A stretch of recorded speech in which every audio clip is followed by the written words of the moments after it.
같이 묵도하심으로 예배 시작합니다.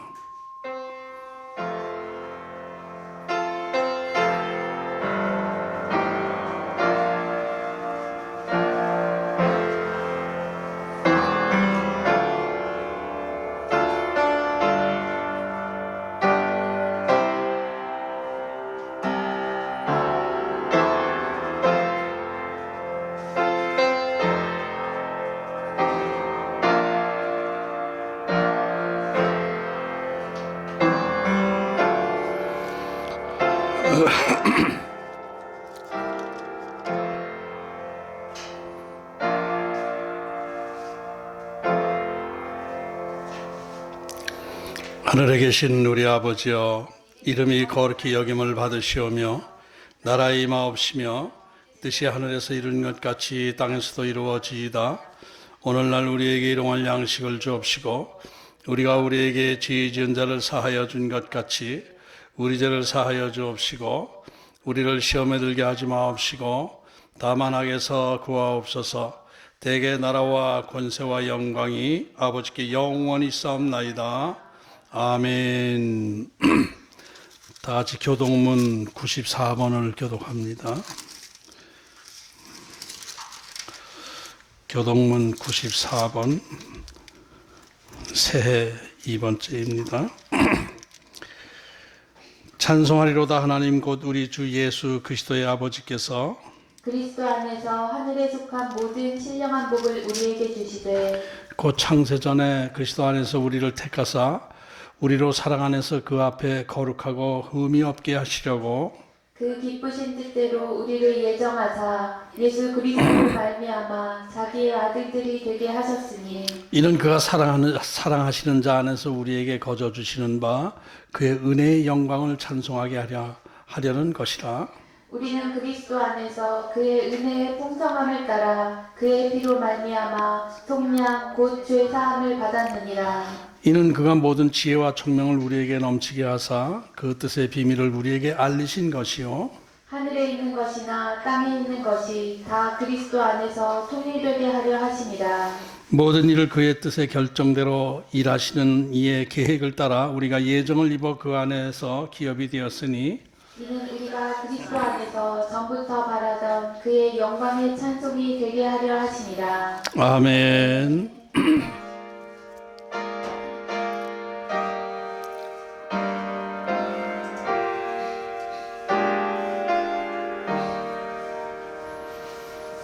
성부 성자와 성령 영원히 영광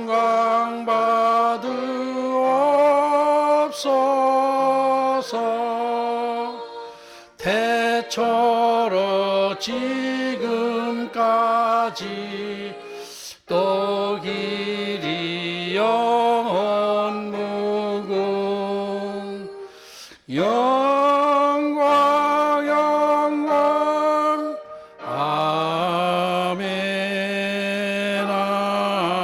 아멘. 전능하사 천지를 만드신 하나님 아버지를 내가 믿사오며 그의 아들 우리 주 예수 그리스도를 믿사오니 이는 성령으로 잉태하사 동정녀 마리아에게 나시고 본디오 빌라도에게 고난을 받으사 십자가에 못 박혀 죽으시고 장사한 지 사흘 만에 죽은 자 가운데서 다시 살아나시며 하늘에 오르사 전능하신 하나님 우편에 앉아 계시다가 저리로서 산자와 죽은 자를 심판하러 오시리라. 성령을 믿사오며 거룩한 공회와 성도가 서로 교통하는 것과 죄를 사하여 주시는 것과 몸이 다시 사는 것과 영원히 사는 것을 믿사옵나이다. 아멘. 다 같이 찬송가 25장 부르신 다음에 기도하겠습니다.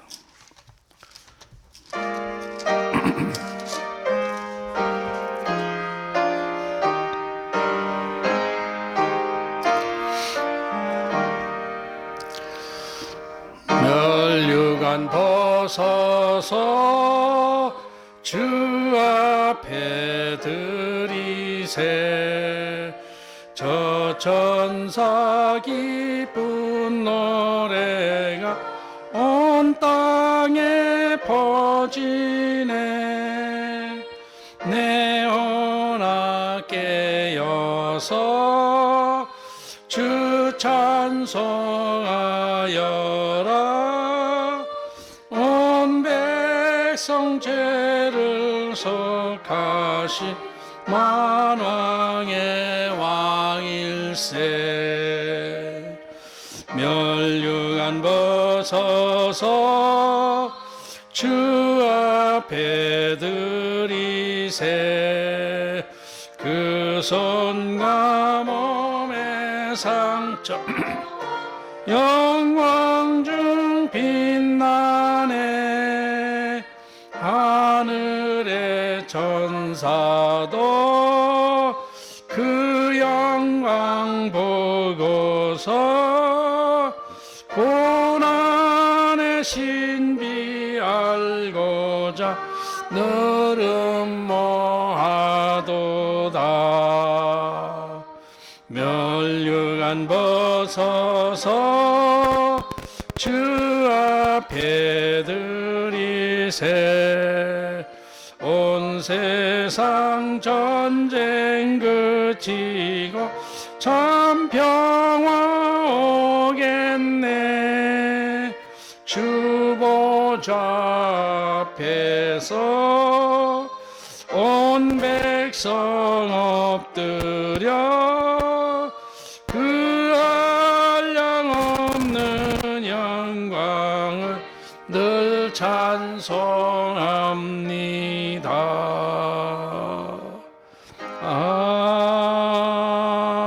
아멘.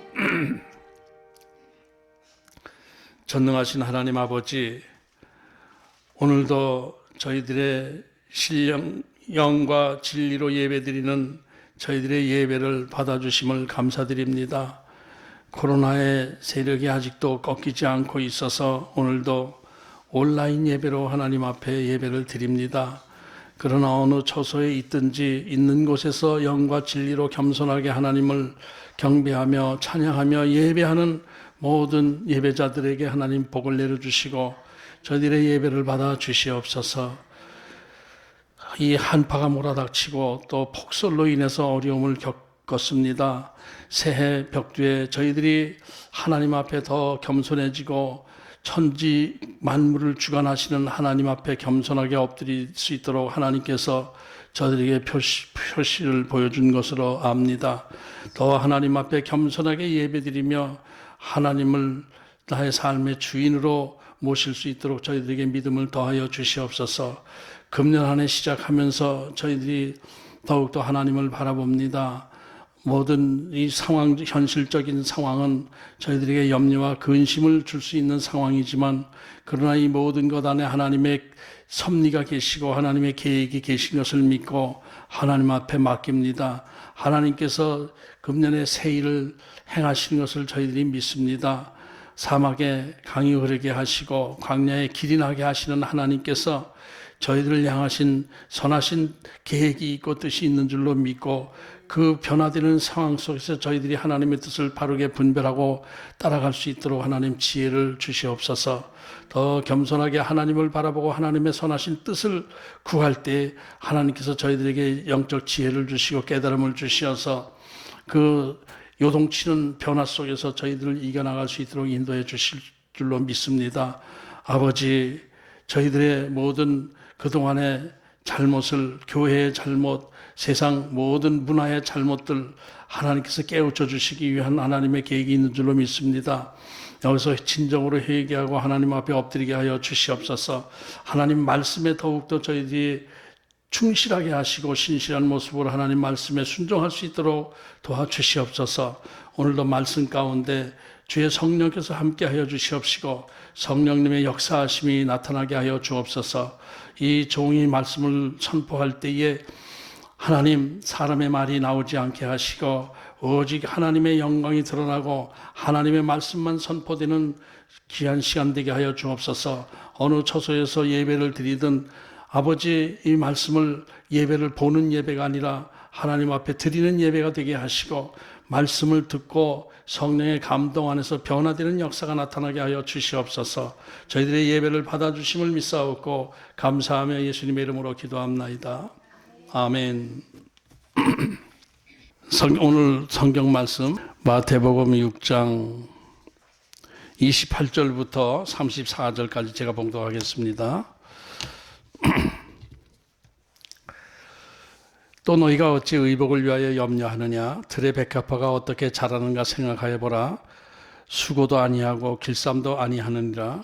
그러나 내가 너희에게 말하노니 솔로몬의 모든 영광으로도 입은 것이 이 꽃 하나만 갖지 못하였느니라.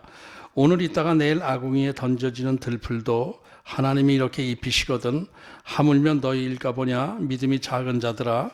그러므로 염려해 이르기를 무엇을 먹을까 무엇을 마실까 무엇을 입을까 하지 말라. 이는 다 이방인들이 구하는 것이라. 너희 하늘 아버지께서 이 모든 것이 너희에게 있어야 할 줄을 아시느니라. 그런즉 너희는 먼저 그의 나라와 그의 의를 구하라. 그리하면 이 모든 것을 너희에게 더하시리라. 그러므로 내일 일을 위하여 염려하지 말라. 내일 일은 내일이 염려할 것이요 한날의 괴로움은 그날로 족하니라. 아멘.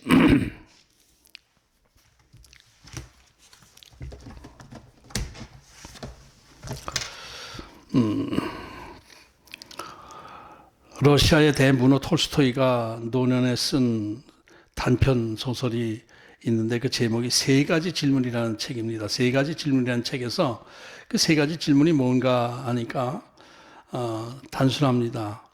이 세상에서 가장 중요한 시간은 언제인가? 이 세상에서 가장 중요한 시간은 현재다라는 것입니다. 그리고 두 번째, 이 세상에서 가장 중요한 사람은 누구인가? 이 세상에서 가장 중요한 사람은 누구겠습니까? 지금 내가 대하고 있는 그 사람이 가장 중요한 사람이다라는 거예요.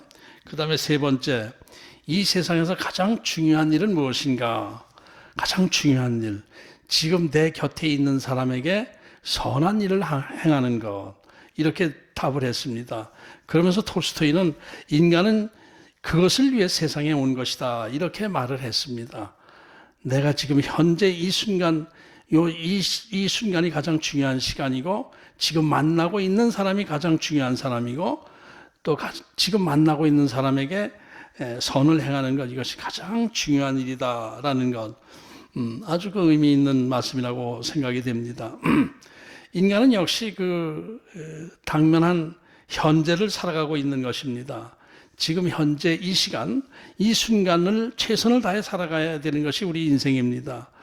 시간은 이렇게 흘러가는 것이기 때문에 과거가 있고 현재가 있고 또 미래가 있습니다. 그러나 과거는 이미 지나간 것이고 또 미래는 아직 내 앞에 다가오지 않은 상황이기 때문에 그러니까 지금 현재 이 시간이 나에게 가장 중요한 시간이 되는 것이다 라는 말입니다. 그러므로 지금 이 현재 이 시간에 충실한 것이 가장 바람직한 우리의 삶의 자세일 것이다. 이렇게 말할 수 있을 것 같습니다.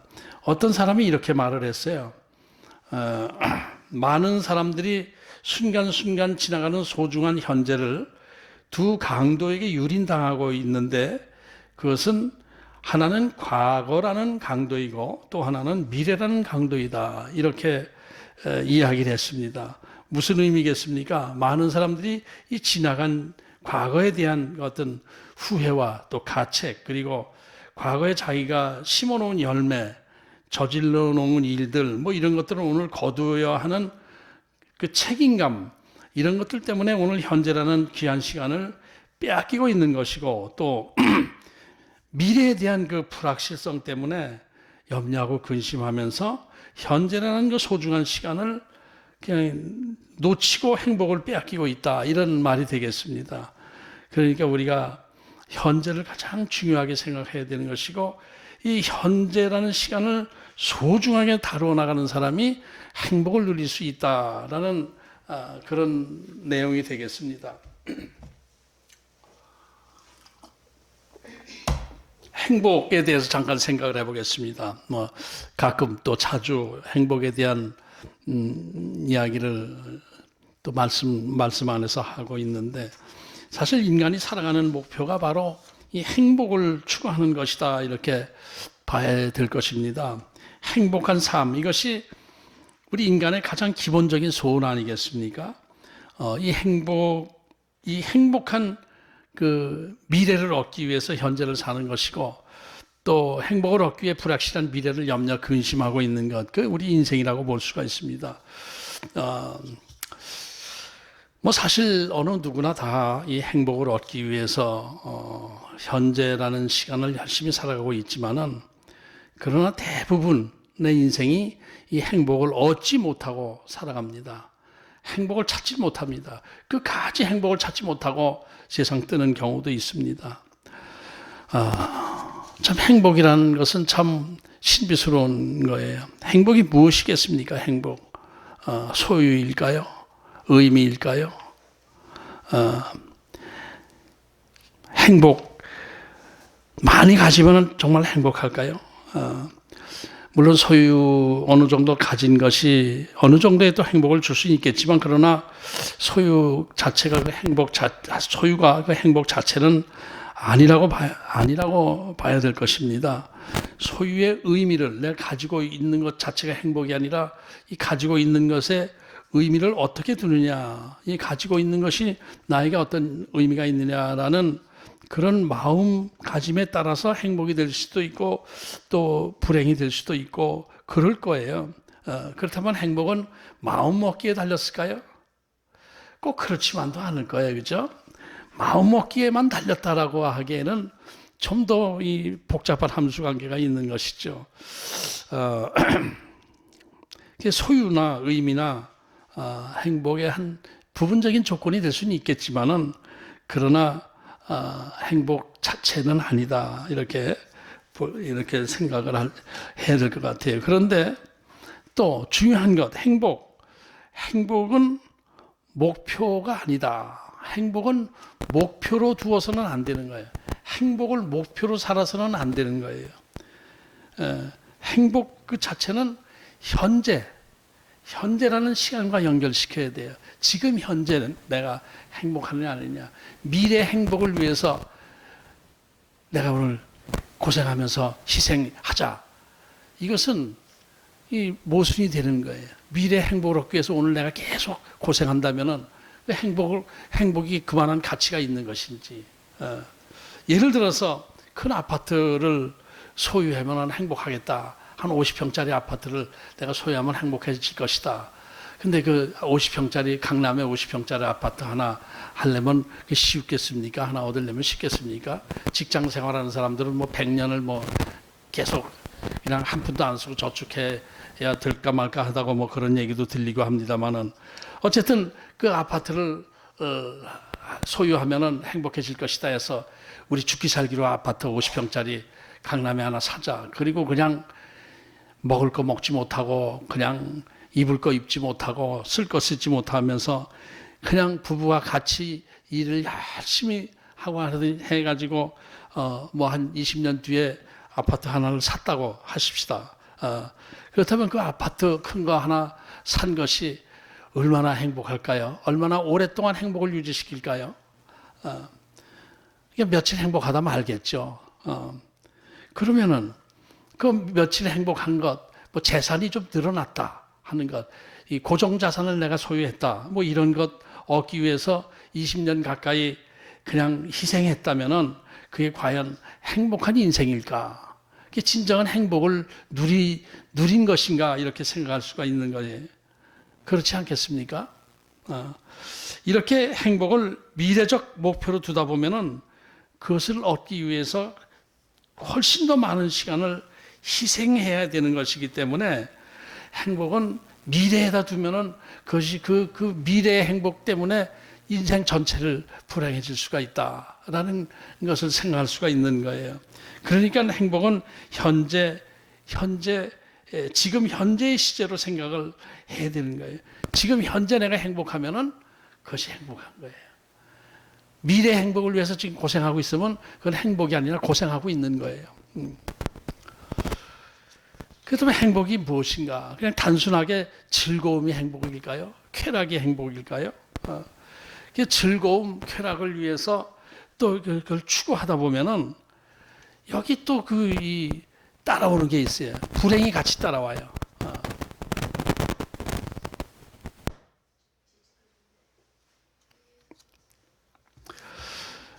예를 들어서 또 이 먹는 즐거움을 행복으로 생각하고 그냥 먹는 것이 참 즐겁죠. 행복하죠, 사실. 그냥 맛있는 거 먹을 때, 그냥 맛있는 것만 계속 그것만 먹고 있다 보면은 어떻게 돼? 바로 불행이 따라오게 되는 것이죠.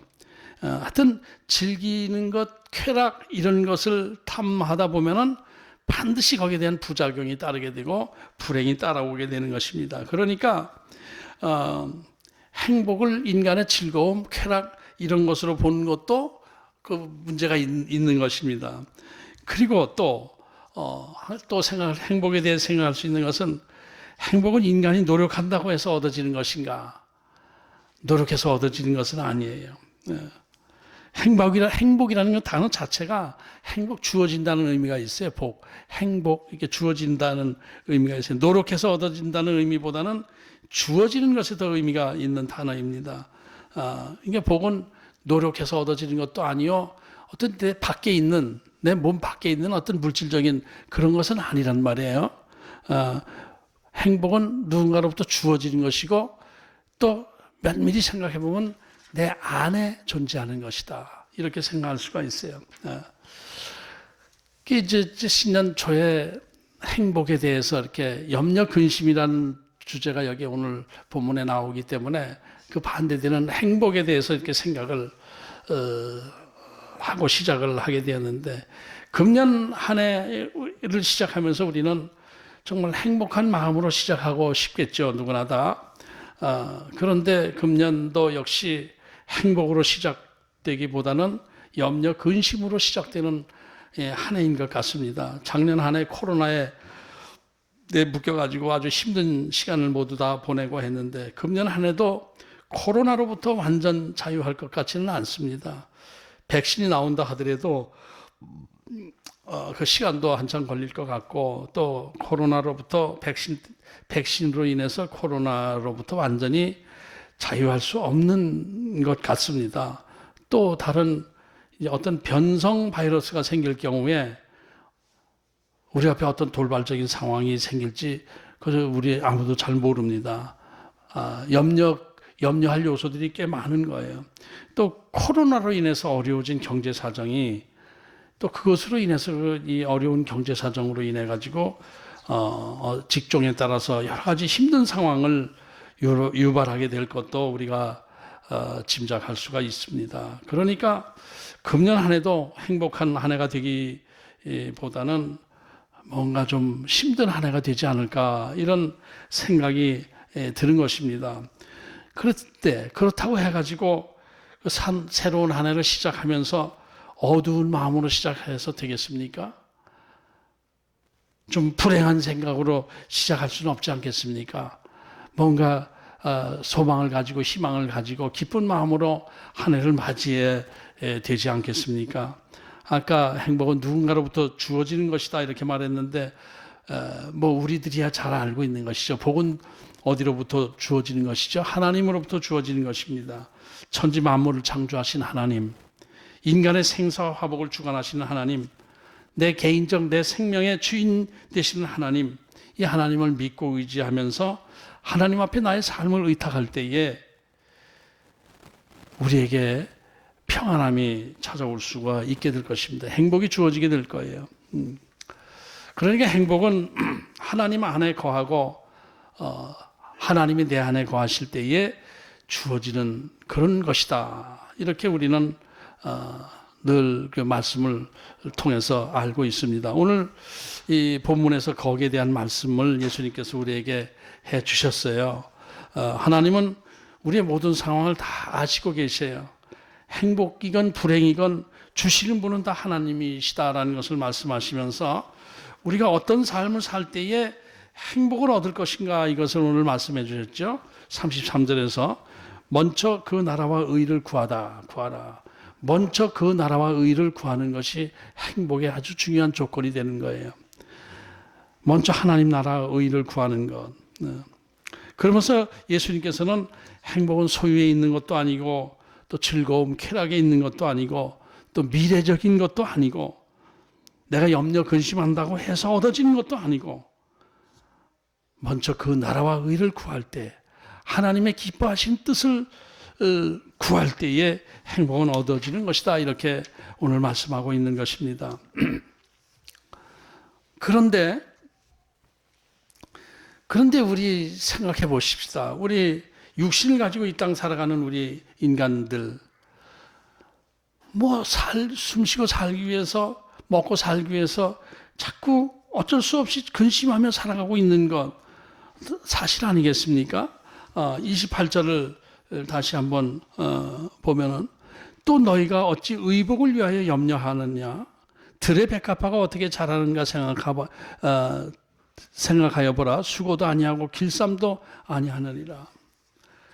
의복, 입을 옷을 위하여 염려한다. 의복을 위해서 염려한다. 이렇게 아주 특별히 강조했는데 저는 이 말씀을 묵상하다 의복이라는 꼭 입는 겉옷 우악이 이 옷을 얘기한다기보다는 나의 신분을 얘기하는 거 아닌가 이런 생각을 합니다. 의복, 의복을 위하여 염려한다. 그러니까 내 신분, 명예 이런 것을 높이기 위해서 염려한다고 봐야 할 것 같아요. 말하자면 이 세상 나라와 그 의를 구하기 위해서 말하면 출세가 행복을 주는 것으로 생각해서 출세해서 좋은 옷 입으려고 애쓰면서 그게 잘 안 될까 봐 염려 근심하고 있는 것 그러지 말라 하는 얘기죠. 이 세상 나라와 의를 구하지 말라. 성경 역사상 가장 출세하고 성공한 이 왕이 누구죠? 모든 것을 누린 왕 솔로몬입니다. 솔로몬. 솔로몬은 그야말로 누릴 거 다 누린 사람입니다. 처천만 해도 1000명이었다 이렇게 기록할 정도니까 얼마나 많은 부귀 영화를 누렸겠습니까? 인간으로서 누릴 만한 것은 다 누렸습니다. 그런데 그 솔로몬이 그렇게 누리면서 진짜로 행복한 삶을 누렸을까? 이렇게 생각해 보면은 답이 성경에 나와 있어요. 노년에 솔로몬이 그 전도서를 기록한 것 내용을 보면은 거기서 솔로몬이 고백한 내용이 나오죠. 헛되니 모든 것이 헛되도다. 5번을 계속 강조하는 거예요. 헛되고 모든 것이 헛되다는 거예요. 이 세상 이 부귀 영화 누릴 것 다 누리고 나서 헛된 거야. 다 헛된 거야. 이렇게 고발한 것이죠. 솔로몬은 지혜의 왕 아니겠습니까? 지혜하면 솔로몬이죠. 그리고 처음에 그 성전 봉헌 예배 드릴 때에 하나님 앞에 기도한 거 보면은 그 기도가 상당히 수준 높은 기도예요. 살아계신 하나님은 이 성전 안에 갇혀 있는 분이 아니시고 천지 만물의 위에 존재하신 분, 무소부지하신 분이십니다. 이제 이렇게 그렇게 기도를 할 정도로 그 믿음이 상당히 좋았었어요. 하나님이 너 무엇을 구하냐 할 때 부귀 영화를 주십시오 한 것도 아니고 듣는 귀를 열어 주시옵소서. 이 백성들을 잘 다스릴 수 있도록 들어가고 나가는 지혜를 알게 해주옵소서. 들을 수 있는 지혜를 주옵소서. 이렇게 할 정도로 아주 지혜롭고 겸손한 믿음 좋은 왕으로 시작을 했는데, 그러나 이 솔로몬이 하나하나 세상적으로 하나하나 쌓이기 시작하고 얻을 것 얻고 누릴 것 누리면서 차츰차츰 하나님으로부터 멀어지게 되고 그의 인생관이 세속화되어 가면서 하나님과 멀어지기 시작했어요. 죄를 짓기 시작했어요. 그리고 자기가 걸친 옷, 그 부귀 영화에 스스로 묶이다 보니까 그의 인생이 결코 행복해지지 못했고 결국 늙음하게 모든 것이 헛되다라는 것을 절실히 깨닫고 헛되니 모든 것이 헛되다 이렇게 전도서 1장에 기록을 해버린 거예요. 그 깨닫고 나서 하나님 앞에 돌아오고 나서 그때 진정한 행복이 무엇인지를 깨닫게 되었다. 이렇게 생각이 됩니다. 이 솔로몬이 부귀 영화를 누릴 때 그 모습을 보면은 하는 행동을 이렇게 보면은 정말 지옥 가기 딱 알맞은 삶이었어요. 아주 전형적인 지옥 백성의 모습이었어요. 그 솔로몬이 지옥 갔을까? 근데 그것이 아닌 것이 전도서에 헛되니 모든 것이 헛되다 이렇게 회개하고 돌아온 모습이 기록이 되어 있어요. 그런 것을 보니까 나중에 회개하고 하나님 앞에 돌아와서 천국은 갔을 것이다라는 것을 알 수 있어요. 그런데 이 땅의 천국도 회개하고 나서 진정한 행복을 누리게 되었을 것이다 이런 생각을 하게 됩니다. 그래서 오늘 본문 29절에서 예수님께서 솔로몬의 영광이 별거 아니야. 들의 백합화만도 못해 라고 하는 것은 이 무늬 수놓은 그 무늬가 들의 백합화보다 좀 보기가 나쁘다 이런 의미라기보다는 솔로몬이 입었던 그 옷, 화려한 옷도 하나님이 키우신 그 들의 백합화, 이 들의 백합화라고 우리 번역을 했지만은 들꽃들, 다 여러 가지 꽃 이름 다 포함되는 거예요. 들에 피어 있는 들에서 자연스럽게 생겨나는 꽃들보다도 못해. 솔로몬의 그 부귀 영광이 입은 옷이 그 직분이 이렇게 얘기하는 것입니다. 계속해서 31절을 보면은 그러므로 염려해 이르기를 무엇을 먹을까 무엇을 마실까 무엇을 입을까 하지 말라. 무엇을 먹을까 마실까 입을까 이 세상 먹고 사는 문제 얘기죠. 먹고 사는 문제. 이 세상 즐거움을 다 얘기해요. 무엇을 먹고 마시고 입고 하는 것. 이 세상 즐거움을 다 얘기하는 거예요. 명예, 소유, 세상 나라의 모든 것 이런 것들 때문에 염려하지 말라. 세상 나라와 그 의 이런 것 때문에 염려하지 말라고 말씀하고 있는 거예요. 이 믿지 않는 사람들의 세상은 뭐예요? 먹고 살기 위한 세상이죠. 믿음 없는 세상 사람들의 그 삶의 가치는 좀 먹고 사는데 목적이 다 있는 거예요. 먹고 사는 위해서. 그러면서 열심히 염려 근심하면서 살아가고 있는데 너희 그럴 거 없다. 그러지 마. 그렇게 한다고 해서 열심히 먹고 살기 위해서 한다고 해서 먹을 거 충분해지는 것도 아니고 또 먹을 거 충분히 얻었다 하더라도 행복해지는 것도 아니야. 그런 것들 때문에 염려하지 말고 먼저 그 나라와 의를 구해 하나님의 뜻이 무엇인가를 잘 따라가는 삶을 살아. 그러면은 그 모든 건 먹고 마시고 입고 하는 거 다 주어질 거야. 오늘 그 말씀을 하고 있는 것입니다. 그런데 우리 그리스도인들 진짜로 걱정, 염려, 근심 안 하고 삽니까? 먹을 것, 입을 것 때문에 걱정, 근심 안 하고 삽니까? 믿음이 있다고 하면서 사실 염려, 근심 하지 않을 수가 없는 삶을 살아가고 있죠. 그런데 이론적으로는 그래요. 모든 것 하나님께서 내 삶을 주관하시고 이끌어 가시기 때문에 염려할 필요가 없습니다. 우리 염려할 필요 없습니다. 저도 이 말씀을 할 때 이것이 형식적인 얘기, 그냥 입에서 말로만 하는 얘기가 되지 않으려고 애를 썼습니다. 저 자신도 염려 근심하고 있기 때문에 이 말씀을 묵상하면서 정말 세상 것 먹을 것 입을 것 때문에 먹고 사는 문제 때문에 염려 근심하지 않고 살아야 되는데 저 자신이 계속 그 말씀을 묵상하면서 제 자신이 이렇게 마음에 다짐이 되고 나서 여러분에게 정말 세상 먹고 사는 문제 때문에 염려 근심하지 마세요. 이렇게 지금 얘기하고 있는 거예요. 정말 할 거 없어요. 왜 그러냐면은 먹고 입고 사는 문제 때문에 염려 근심한다는 것은 한마디로 뭡니까? 하나님을 믿지 못한다는 얘기거든요. 내 삶을 주관하시는 내 생명의 주인이신 하나님을 믿지 못하기 때문에 내가 염려하고 근심하는 거예요. 하나님께서 내 인생 책임진다는 것을 믿지 못하기 때문에 염려 근심하는 거거든요. 그러니까 우리가 정말 하나님이 내 삶을 책임져 주신 것을 믿습니다라고 하면서 적어도 먹고 사는 문제 때문에 염려 근심은 하지 않기를 바랍니다. 어느 목사님이 이런 말을 했어요. 믿는다고 하는 그리스도인들이 제일 힘들어하는 단어가 믿음이라는 단어예요. 단어라는 게 믿는다고 하는 그리스도인들이 제일 힘들어하는 단어가 바로 믿음이라는 단어인 거예요. 믿음이라는 단어가 나한테 와 닿질 않기 때문에 힘들다라는 거예요. 그래서 그냥 그것을 믿으려고 믿음을 나한테 내 마음속에 각인시키려고 믿습니다, 믿습니다, 믿습니다 그러지만은 입에 힘준다고 해서 믿음이 주어지는 것도 아니죠. 게다가 또 이 진짜 믿음이 무엇인지 또 확실히 모르는 경우도 많아요. 많은 성도들이 자기 욕심 채워지길 바라는 믿음을 가지고 자기 문제 해결되고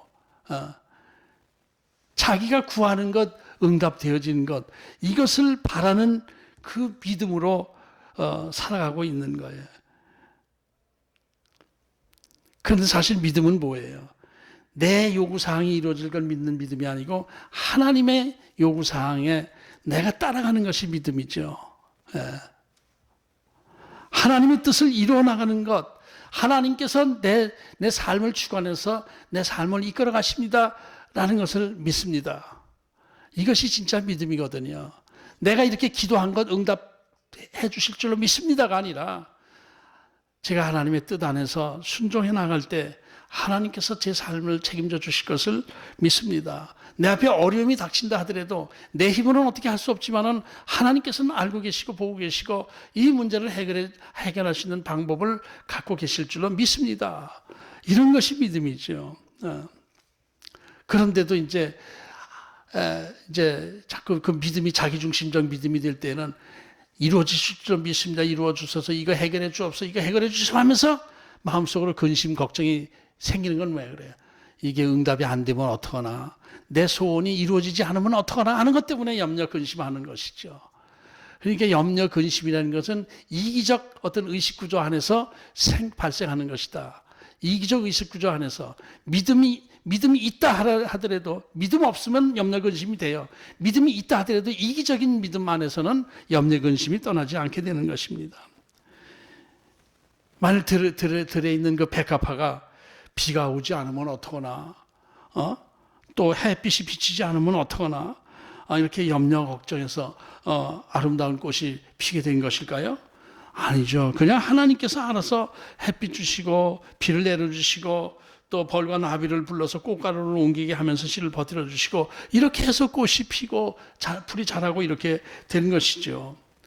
근데 그렇게 하나님께서 그 들풀까지도 하나님께서 다 책임지시고 이끌어 가시는 하나님께서 우리 하나님의 자녀된 우리들의 삶을 모른 채 하실까요? 그것은 아니죠. 그건 창조 법칙에도 맞지 않는 것이고 하나님을 믿는다는 믿음 자체가 없는 사람이 그렇게 생각할 수 있는 거예요. 우리 모두는 다 하나님의 사명 안에서 이 땅에 내려와서 사명 감당하면서 하나님이 주신 사명 안에서 살아가는 존재들이죠. 하나님께서 우리를 출장 보내신가 이 땅에. 출장 보내시면서 출장비 안 주시겠습니까? 하나님께서. 은사와 달란트 안에서 모든 걸 채워주시는 하나님, 이것을 믿을 때에는 내 앞에 어려움이 생기고 장애물이 생기고 환경이 아주 좀 극심한 환경이 됐다 하더라도 하나님은 어떤 계획을 갖고 계시죠. 제가 무엇을 어떻게 해야 되겠습니까? 이런 상황 속에서 제가 나아갈 바를 하나님 알게 해 주옵소서. 이렇게 기도하면서 나가야죠. 힘들더라도. 육신은 힘들죠. 육신은 힘들지만은 그러나 나가야 되는 거예요. 그렇게 나가야 되는 거예요. 그러니까 염려라는 것은 뭐예요? 염려라는 것은 내 힘은 어떻게 할 수 없는 그 힘든 상황에 대한 심리적 반응이죠. 그죠? 내 힘으로 할 수 없는 그 어떤 그 어려운 그 문제에 대해서 내 마음이 어떻게 반응하느냐. 이것이 염려거든요. 이게 염려예요. 어떤 TV 프로그램에서 그 운동선수들, 그 추성훈과 김동현하고 또 뭐 다른 그 격투기 선수들 이렇게 대화, 무슨 라디오 뭐 그런 프로인 것 같던데, 뭐 잠깐 그 부분만 잠깐 봐서 모르겠는데 하여튼, 그래서 이 시합을 하고 나면은 어디가 제일 아파요? 그러니까 다리가 제일 아프대요. 다리를 이렇게 차고 때리고 뭐 하는 게 거기서 막 멍이 들고 다리가 제일 아프대요. 시합 끝나고 나면 다리 쪽이, 발 쪽이, 넓적다리, 종아리 이런 데가 굉장히 아프다고 그러더라고요. 그러니까 그 사회자가 김동현 씨는 어디가 제일 아파요? 지고 나면 마음이 제일 아파요. 그러니까 역시 수준이 다르시네요. 그러더라고요. 마음이 아파요. 마음이 아파. 육신 아픈 거 별거 아니에요. 마음이 아프죠. 그러니까 이 힘든 상황에서 염려 근심보다는 하나님을 아프더라도 육신적으로 아프더라도 마음은 아프지 않도록 하나님께 기도해야 되는 것이죠. 근데 하나님께서 내 인생 다 맡아서 하나님께서 내 인생을 주관하셔서 이끌어 가신다라고 얘기하지만은 사실 그게 이렇게 잘 믿어지지도 않는 것도 또 한쪽으로는 잘 안 믿어지는 것도 사실이에요. 얼핏 생각해 보면은 내 인생 내가 생각하고 내가 판단하고 내가 결정하고 내가 행동해와서 여태까지 살아온 것이지 뭐 하나님이 주관하셨다는 건 난 그것 좀 인정할 수가 없다. 이렇게 믿음 없는 사람들, 믿지 않는 사람들은 그렇게 얘기를 하죠.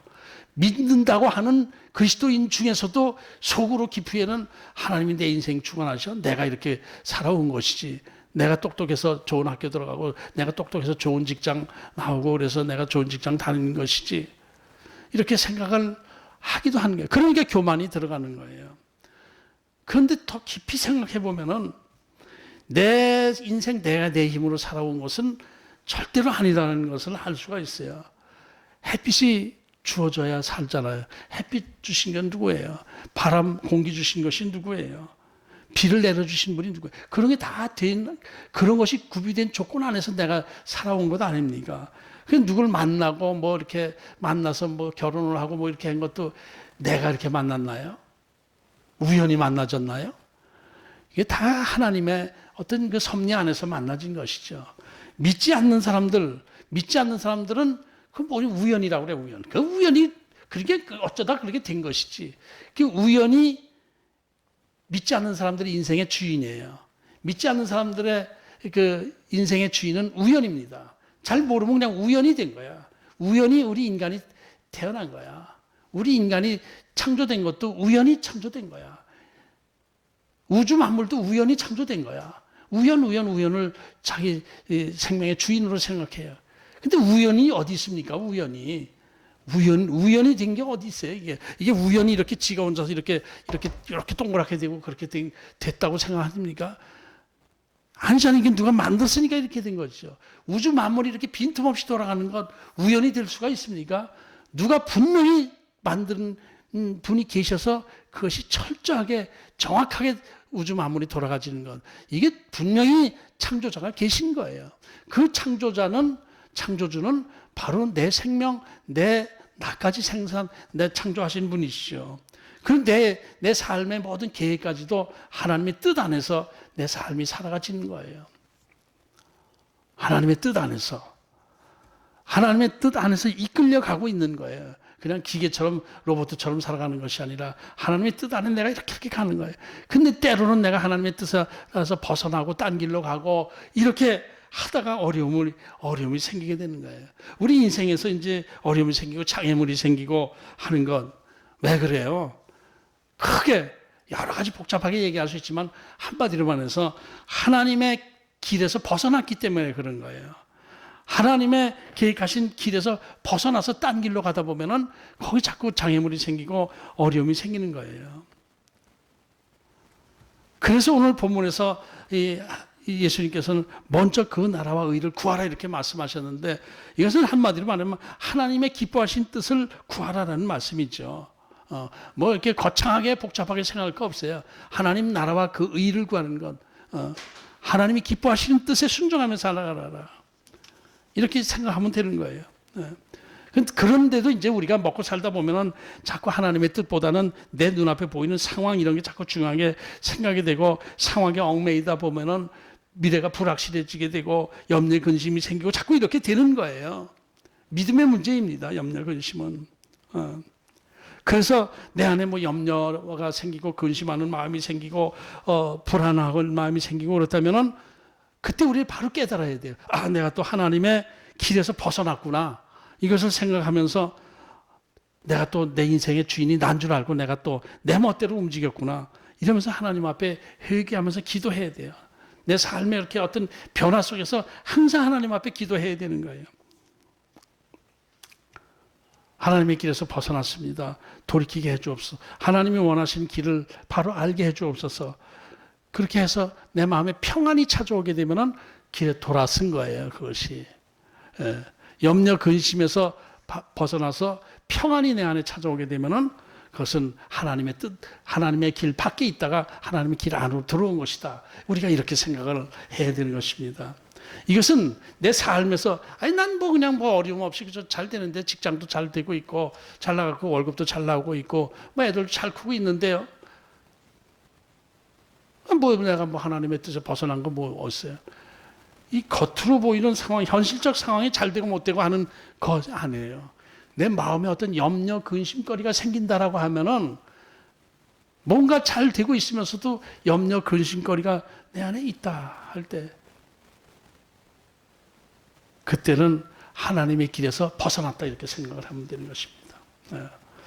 내 마음에 평안이 있습니다. 감사합니다. 이렇게 생각할 땐 그 하나님의 길 안에 있는 것입니다. 그렇게 생각해야 돼요. 현실적으로 잘 되고 안 되고 관계없이 내 마음이 평안하느냐 염려와 근심으로 가득 차 있느냐. 재벌 총수들이라고 염려 근심이 없습니까? 염려 근심 속에 살아가요. 그러나 가난하게 사는 사람 다 염려 근심 속에 삽니까? 아니에요. 마음의 평안을 누리면서 감사하며 사는 인생도 있단 말입니다. 그래서 우리는 먼저 그 하나님 내일 일을 염려하지 말고 먼저 가장 중요한 것 하나님 나라와 그 의를 구하는 삶, 하나님 나를 향하신 하나님의 뜻이 무엇인가, 나를 향한 하나님의 계획이 어디에 있는가를 늘 물으면서 하나님 앞에 경배하는 삶, 엎드려서 기도하는 삶, 이 삶 속에서 기쁨과 행복, 평안이 찾아오게 되는 것입니다. 여러분 지금 한 해를 시작하면서 어떤 마음으로 시작하고 계십니까? 마음이 평안하십니까? 아멘 소리가 안 들리는데 각각 계신 곳에서 아멘 하시기 바랍니다. 아멘 하시기 바랍니다. 마음에 평안이 있어야 되는 거예요. 염려 근심 속에서 이 한 해를 시작한다면은 그것은 이미 믿음 아닌 불신앙 속에서 한 해를 시작하는 것이니까 이것은 잘못된 것이죠. 사실상 이 겉으로 보여지는 이 상황은 모든 면에서 힘든 상황이고 미래가 불확실합니다. 신년 예배, 신년주일 예배할 때 하나님께서 새 일을 행하실 것이다. 이 새 일을 행하실 것이다는 것을 저는 일단 좋은 복을 내려주실 것이다라는 개념보다는 새로운 일, 새로운 변화를 주실 것이다라는 의미로 제가 이렇게 말씀을 나눴죠. 새로운 변화를 주실 거예요. 새로운 변화가 일어날 거예요. 거기에 우리가 따라갈 그것은 우리를 망치기 위한 변화를 주신 것이 아니기 때문에 그 새로운 변화는 우리를 복주시기 위한 하나님의 계획이고 우리를 변화시키기 위한 하나님의 요구가 있는 것이다. 이렇게 이제 주제를 설정해서 설교 말씀을 했죠. 그러니까 하나님께서 새 일을 행하신 것에 대해서 염려 근심하는 것은 믿음이 없는 것이고 거기서 어떤 새 일을 하나님께서 계획하고 나갈지라도 저는 먼저 하나님 나라와 하나님의 의를 구하며 하나님의 뜻을 구하며 따라가겠습니다. 이런 믿음으로 나갈 때에는 두려움이 사라지게 되고 평안이 오게 될 것입니다. 하나님은 이 지금 어려운 이 상황 우리보다 더 잘 알고 계셔요. 우리는 잘 모르지만 하나님은 잘 알고 계셔요. 하나님은 이 바이러스, 코로나 바이러스가 몇 마리인 것까지 다 알고 계실 거예요, 아마.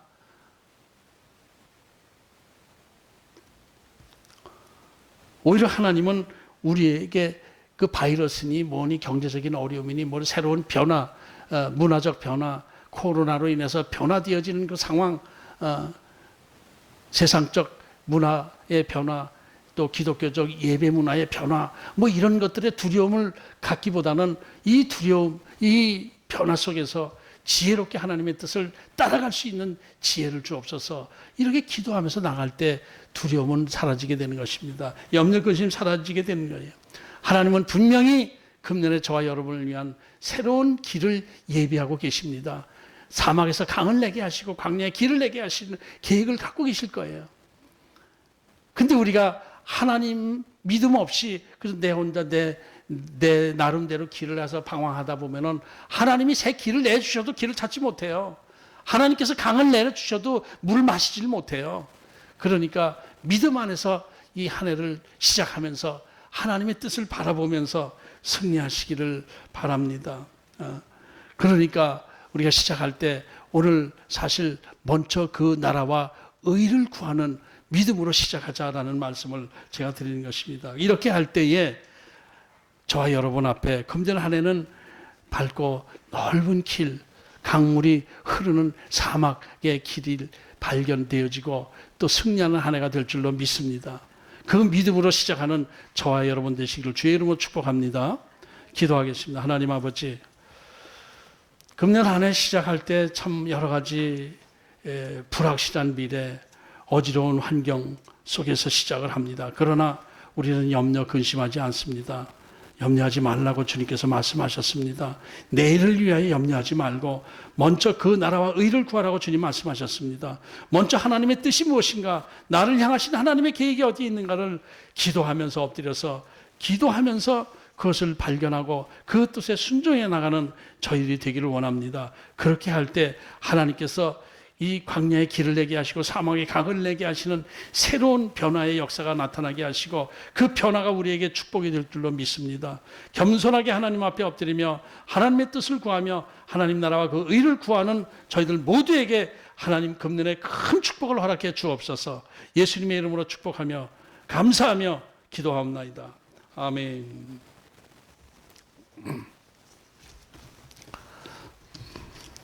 찬송가 292장 부르시고 봉헌 기도하겠습니다.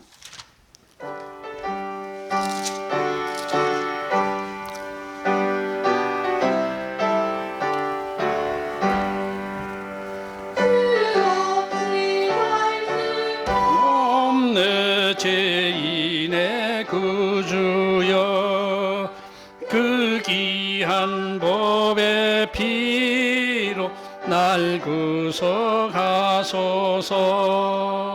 구주의 사랑으로 흘리신 보혈이 내 소망 나의 위로 내 영광 됩니다.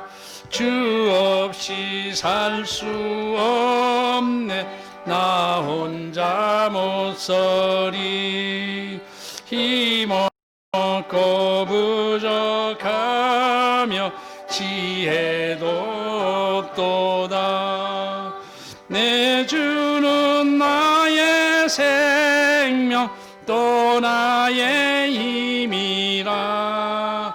주님을 의지하여 지혜를 얻으리. 주 없이 살 수 없네 내 주는 아신다.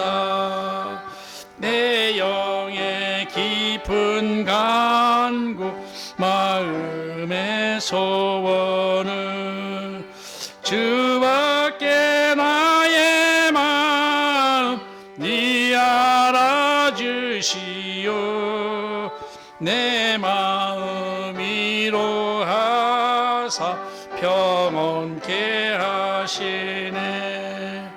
주 없이 살 수 없네 세월이 흐르고 이 깊은 고독 속에 내 생명 끝나도 사나운 풍랑일 때 날 지켜주시니 내 곁에 계신 주님 늘 힘이 됩니다. 아멘. 봉헌 기도합니다. 하나님 아버지, 우리의 모든 삶의 주관자가 되시고 생명의 주인이 되시는 하나님께 모든 건 맡기면서 한 해를 시작합니다. 어차피 내 힘으로 살아가지는 세상이 아니니까 하나님한테 맡길 수밖에 없습니다. 하나님, 저희 삶을 지켜주시옵소서. 우리가 하나님 앞에 겸손하게 하나님의 나라와 그 의를 구하며 하나님의 뜻을 구하며 하나님 앞에 순종하며 예배할 때에 주께서 저희들의 모든 삶을 책임져 주실 줄로 믿습니다. 아버지, 감사함으로 하나님 앞에 예물을 드렸습니다. 하나님 이 바친 손길들 축복하시고 쓰이는 곳에도 하나님 영광 드러내게 하여 주옵소서. 어느 곳에서 예배드리고 있든지 그 처소에서 하나님 앞에 이제 겸손하게 예물을 드리며 예배하는 저들 예배를 다 받아주시옵시고 저들을 복을 내려 주옵소서. 예수님 이름으로 기도합나이다. 아멘.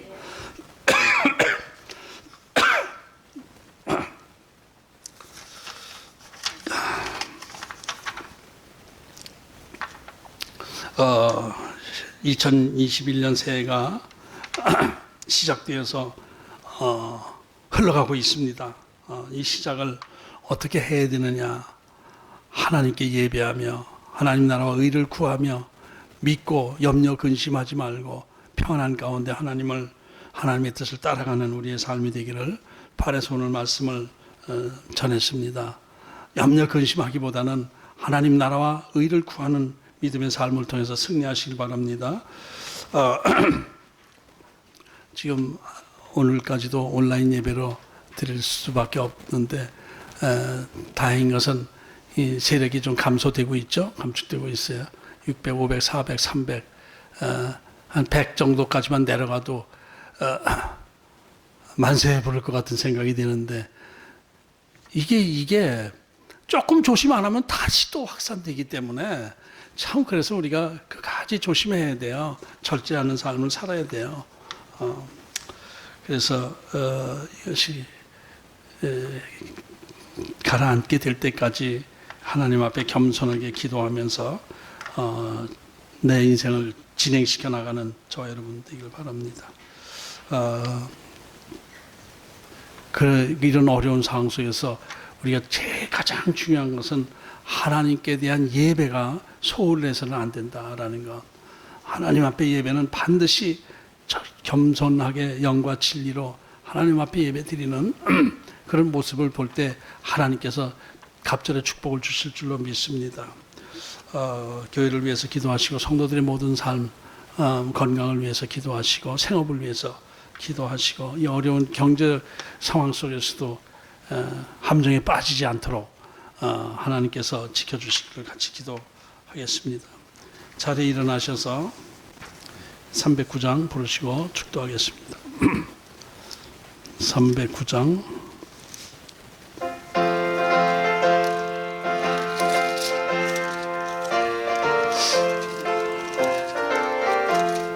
목마른 내 영혼 주가 이미 허락한 그 귀한 영생수 주여 갈망합니다. 그 약속 따라서 힘써 간구하오니 오 주여 내 기도 어서 들어주소서. 예수의 사랑 예수의 사랑 바다 물결같이 내게 임하니 영광의 물결에 온전히 쌓여서 내 영혼의 기쁨 한량 없도다. 주 내게 약속한 큰비 내려주시려 은혜의 저 구름 건너편에 떠올라 그 귀한 징조가 내게 밝히 보이니 나 힘을 다하여 주께 간구합니다. 예수의 사랑 예수의 사랑 바다 물결같이 내게 임하니 영광의 물결에 온전히 쌓여서 내 영혼의 기쁨 한량 없도다. 그 작은 등의 지금 흡족히 내려 구원의 큰 강물 흘러차고 넘쳐서 내 주한 모든 죄 모두 씻어버리니 나 지금 은혜를 충만하게 받았네. 예수의 사랑 예수의 사랑 바다 물결같이 내게 임하니 영광의 물결에 온전히 쌓여서 내 영혼의 기쁨 한량 없도다. 그 차고 넘치는 주의 은혜의 물결 힘차게 밀려와 내게 만족합니다. 오 할렐루야로 주를 찬송하오니 내 마음의 기쁨이 항상 충만함이라. 예수의 사랑 예수의 사랑 나도 물결같이 내게 임하니 영광의 물결에 영원히 쌓여서 내 영혼의 기쁨 한량없도다. 아멘. 지금 우리 주 예수 그리스도의 은혜와 하나님 아버지의 만극하신 사랑하심과 성령님의 내주 교통으로 충만하심이 이제 모든 것 하나님 앞에 맡기고 먼저 그 나라와 의를 구하며 한 해를 시작하기로 하고 돌아가시는 모든 성도님들 머리 위에 이제부터 영원까지 함께 하실지어다. 아멘.